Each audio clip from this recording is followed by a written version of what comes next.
Hi and welcome to this week's podcast. Thank you for joining me. I want to talk to you this week about prioritising yourself. And if you've listened or seen or heard from me before and you know my story, you know why you wouldn't have heard this. You'll know why I do what I do. But in case you need a reminder, and in case this is new to you, this is the first time you're watching, firstly, hi. But let me tell you a little bit about why I do what I do, because I haven't always done this. I had a 20-year plus career in the corporate world, doing learning and development and coaching, and then I made the switch to personal training and nutrition coaching, and now I'm an online coach. So 5 years ago my mental health took a huge dive, to the point where I really struggled to leave the house one day to go to a work conference, which is very unlike me. I am a social person. I'm quite an extrovert. So that was a big sign to me that not everything was right. And I had some time off work and I really did a lot of thinking and a lot of analysing what had been going on and what had got me to this place. And what I realised is that I had been putting everyone else first. Everyone. And I know this is really common, as a mum, as a wife, as someone with a full-time job. And by the way, I know that this isn't necessarily something that just mums do, okay? I understand that. I'm not saying that only mums put everyone else first. But I was always last on the list. And I never acknowledged or actioned what I truly needed to feel great. And I used exercise as a punishment because I used food and alcohol as a coping mechanism and for comfort. So I was in this awful cycle. The result was that I was unhealthy and I was desperately, desperately unhappy, and everything in my life suffered, from my job through to my relationship with my husband and my son and my ability to be a great mum. I've got this memory that will stay with me for the rest of my life. I picked him up from school, and Charlie is one of these children that he needs to know the detail in everything. He wants to know where we're going, what we're doing, what's going on, all of that. And he wasn't listening to me. And I think also I'd forgotten to take a snack in the car when I picked him up, and he got in a mood with that as well. And he was asking me all these questions about the plan and stuff like that, but wasn't listening to the answer and just kept asking the same question in a different way. And now I know what that means is that he just doesn't understand what I'm telling him, and I need to find a way of explaining it to him. But I got so cross and I really shouted at him, and in fact I think I might have screamed. And I'm not proud of that. And it devastated me, and thinking back to it devastates me. But I've moved on from that, and I have to forgive myself, I guess. And I've had a few examples recently where a few of my clients have had, all of my clients have loads going on, but they've had so much going on they've really wanted to give up. So their mental health has been suffering, work has been crazy, they've maybe started new jobs, or they have been just super busy with work. It's obviously been the summer holidays, and so they've either been clawing their way to their holiday, or they've been away. I've got a few clients that feel like they've been living out of suitcases for the last 4 or 5 weeks, and they've just felt that looking after themselves, they could feel it slipping down and down the priority list. And the difference, I guess, between a client that's already working with me, and perhaps you that you're not working with me, and you've maybe not got to that point where you realize that that's what you're doing. Is the clients that I'm working with, I'll ask them what they're doing for them, and perhaps you're recognizing now and resonating with what I'm saying.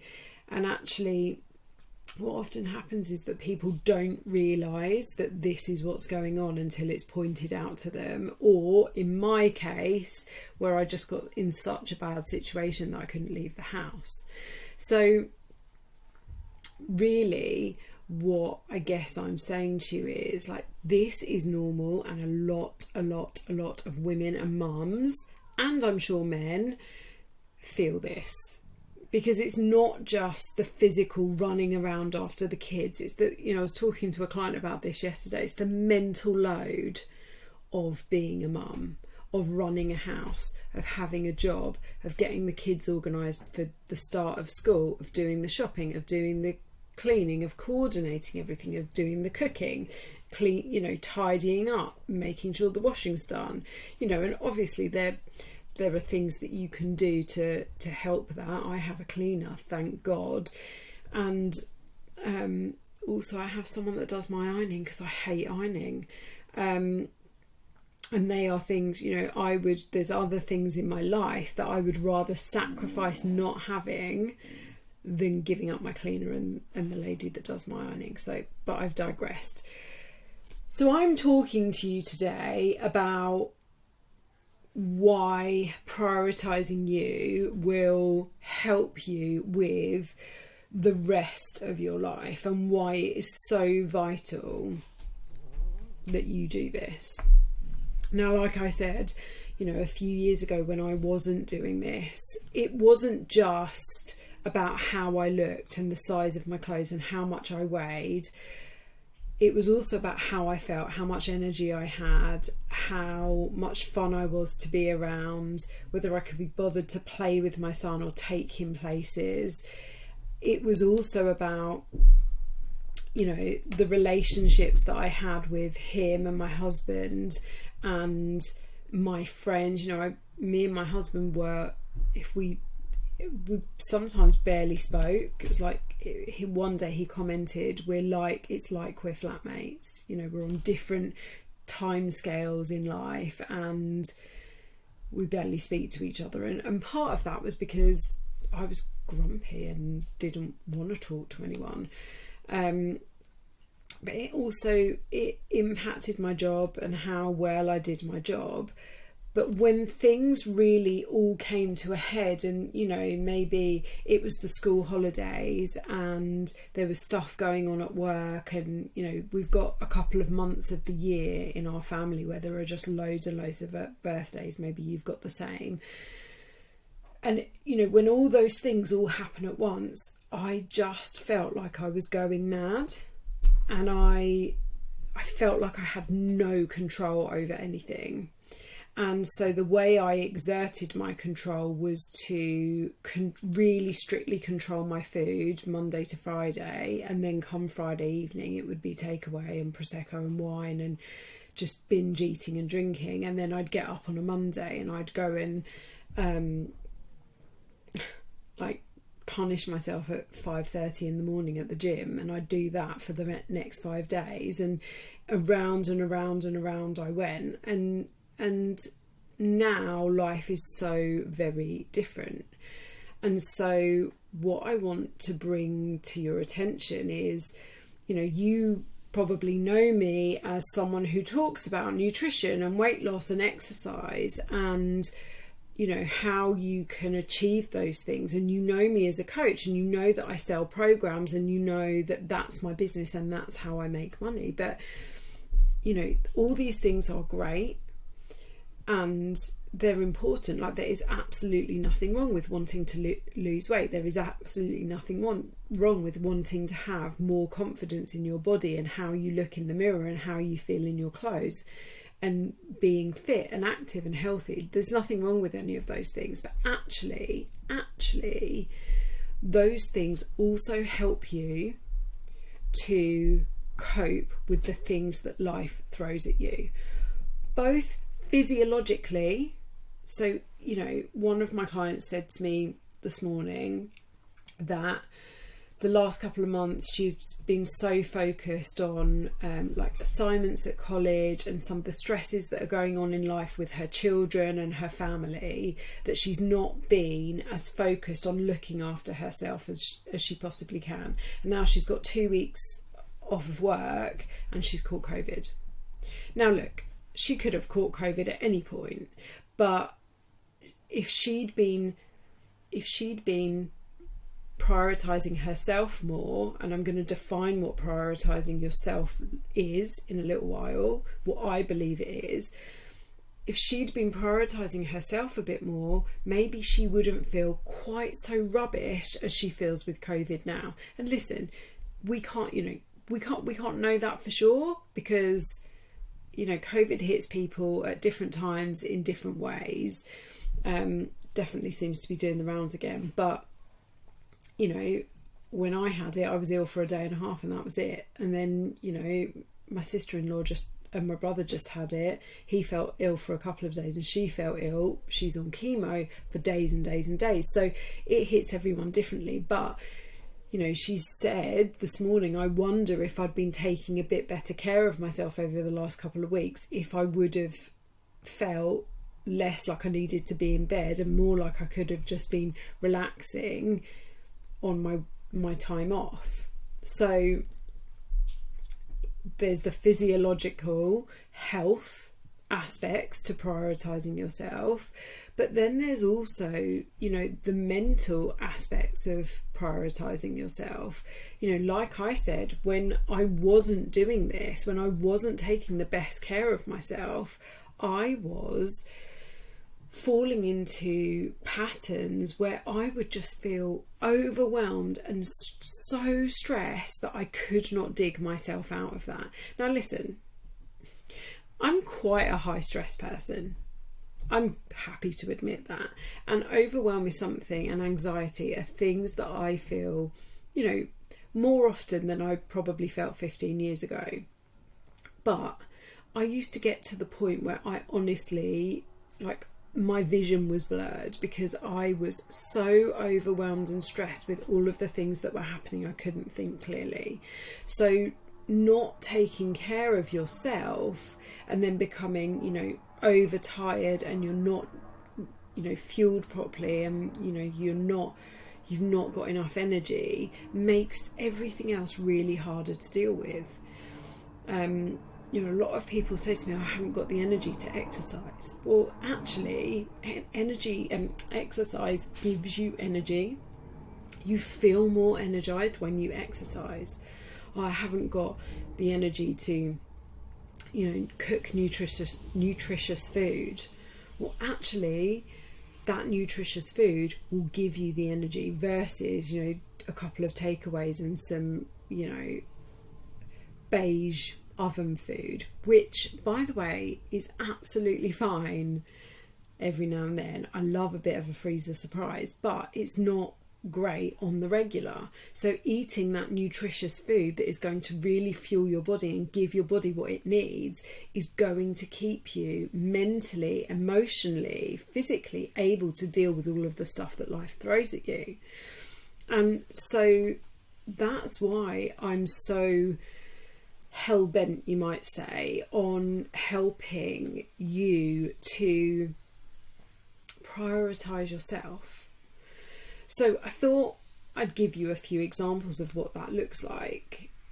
And I want to talk about some of the basics first, and then I want to talk about some of the more specific things that are a bit more specific to some of the clients that I have. So, in the Last Diet Club, when you work with me, what I talk about is daily habits and the things that,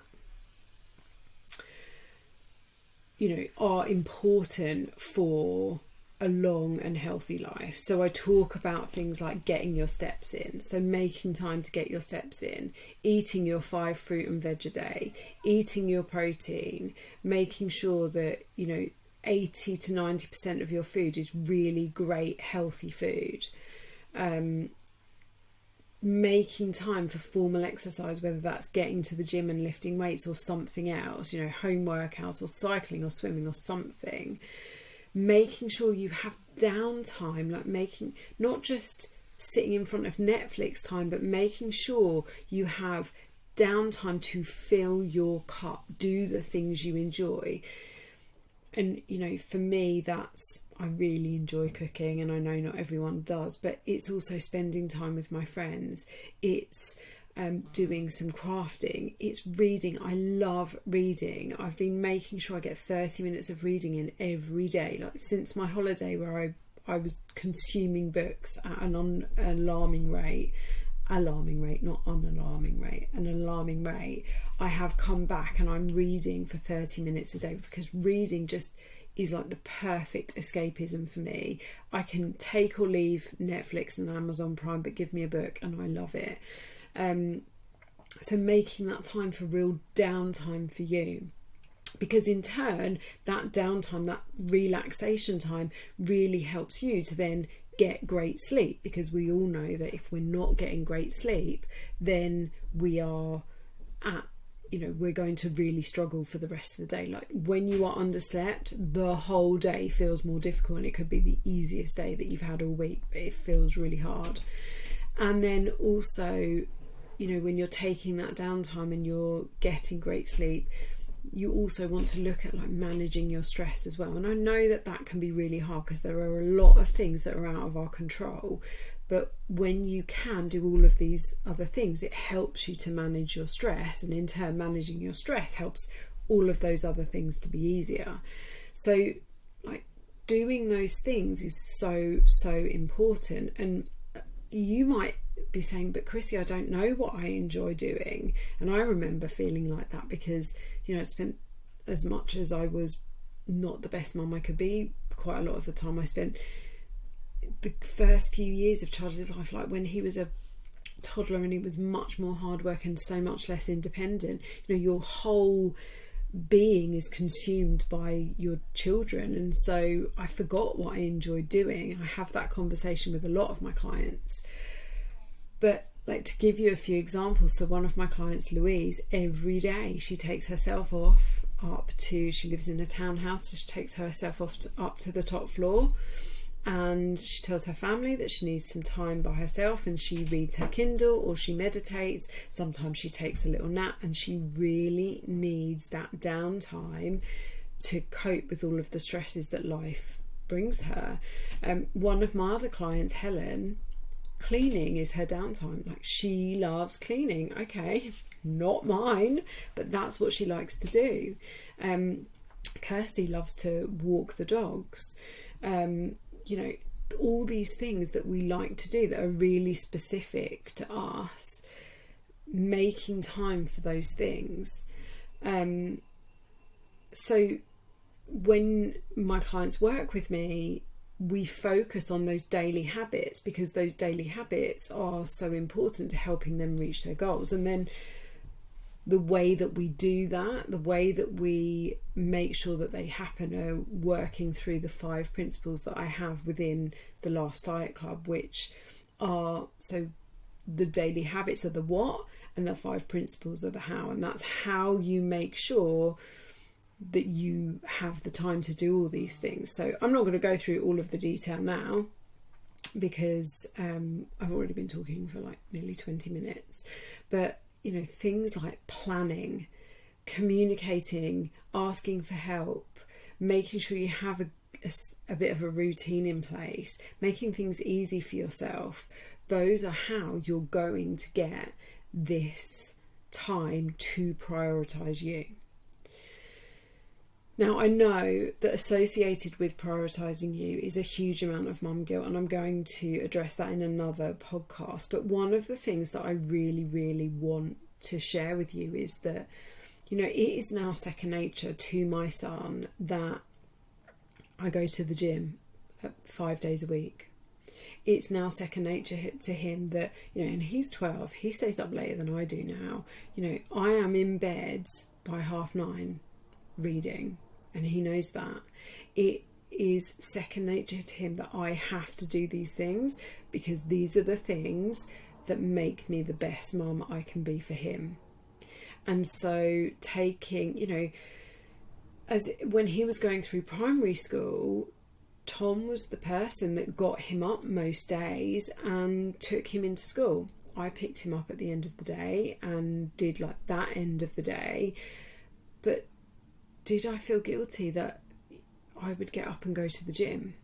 Now, most of the time I was home before they even left. It was fine. But did I feel guilty about that? Of course I did.